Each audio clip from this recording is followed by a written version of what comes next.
Welcome to one of the most iconic places in rock and roll. We are underground at Red Rocks in the famous tunnel where thousands of musicians have signed these walls as they're taking the stage at the greatest amphitheater in the world. And in 2008, this is where Love Hope Strength started swabbing cheeks and looking for matches for patients that are in need of bone marrow transplants. The result has been astounding.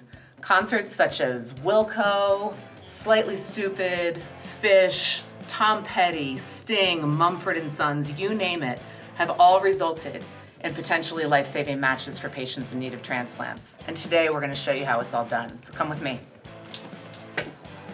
And so here we are. This is what a setup looks like at Red Rocks or any concert anywhere around the United States. Sometimes we have a simple table, and sometimes we get as fancy as having a tent.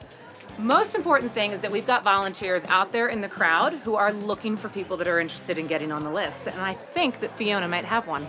Thank you so much for signing up today. I'm really excited to have you at the booth. I need you the very first thing to do to make sure you're eligible. There is an eligibility requirement list on all of these placards that will be on the table. You need to make sure your donor, your potential donor, looks through these and makes sure that they are good to go. Basically, it's that you're in good health between the ages of 18 and 55 and don't have any autoimmune disorders, or most cancers will also make you ineligible. There's also a weight restriction down here you can have them look at, make sure they're nice and healthy. And if they do go ahead and meet those eligibilities, hand them the form and get them signed up. So there are two ways to donate these days. About 80% of the time we can actually get it out of your peripheral bloodstream. So out of your arms, almost like a blood donation, but a little lengthier process. It does involve a small injection leading up to it that boosts the cells in your marrow to the point that they spill out into your bloodstream and we can collect them there. The other way, so about 20% of the time, is through the marrow itself. That is with a hollow needle. You do go into an outpatient procedure. They put you under general anesthesia. You wake up, feel like you fell off your snowboard or your skateboard. You're good to go back to school within a day or two, and in the meantime, you have saved a life. So when you're filling out the form, you just need to make sure that you're filling it out as completely as possible. This is very important because you're on the registry until you're 61. So if you match somebody in the future, we need to find you. All of this top information is about you. This is your ancestry. If you're having trouble here, think about what your grandparents are. That usually will clue you in. Down here is very important. This is an alternate contact. It needs to be somebody that does not live in the same house as you.